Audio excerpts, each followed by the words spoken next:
नमस्कार. तुम्हाला माहित आहे का, भारतात प्रत्येक 4 लग्न झालेल्या जोडप्यांपैकी एक जोडपं लठ्ठ आहे. हो, म्हणजेच जाड आहे. तुम्ही बरोबर ऐकलं आहे.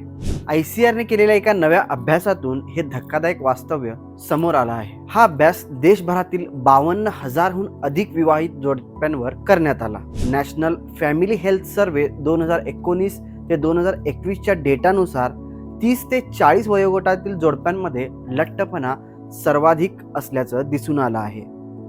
विशेष म्हणजे केरळमध्ये सर्वाधिक म्हणजेच तब्बल 51.3% विवाहित जोडप्यांमध्ये लठ्ठपणा आढळून आला आहे. आणि त्याहून चिंताजनक बाब म्हणजे यातील 42% जोडपी तर 30 वर्षापेक्षा कमी वयाची आहेत. हे खरंच दीर्घकालीन आरोग्य चिंतेचा विषय आहे. पण यामागे कारणं काय आहेत? चला तर मग जाणून घेऊया. तळलेले पदार्थ, हॉटेलमधील जेवण आणि साखरयुक्त नाश्त्यांमुळे वारंवार हे प्रमाण वाढत आहे. टीव्ही आणि वृत्तपत्रांमधील दाखवल्या जाणाऱ्या अल्ट्रा प्रोसेस फूडच्या जाहिराती पाहणाऱ्या जोडप्यांमध्येही लठ्ठपणा अधिक प्रमाणात आढळून आला आहे.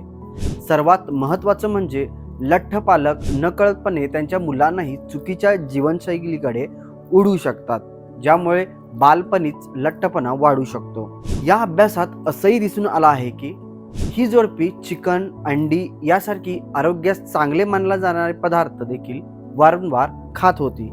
याचा अर्थ काय खातो एवढंच नाही, तर कधी आणि कसं खातो हेही तितकंच महत्त्वाचं आहे. या साखळीला तोडण्यासाठी छोटे बदलही खूप उपयोगी ठरू शकतात, जसं की घरचं जेवण, एकत्रित फिटनेस गोल ठरवणं आणि मीठ सारखे प्रमाण कमी करणं. याबद्दल आपल्याला जर अधिक वाचायचं असेल तर आमच्या हॅपीएस्ट हेल्थ मराठी यूट्यूब चॅनलला नक्की भेट द्या.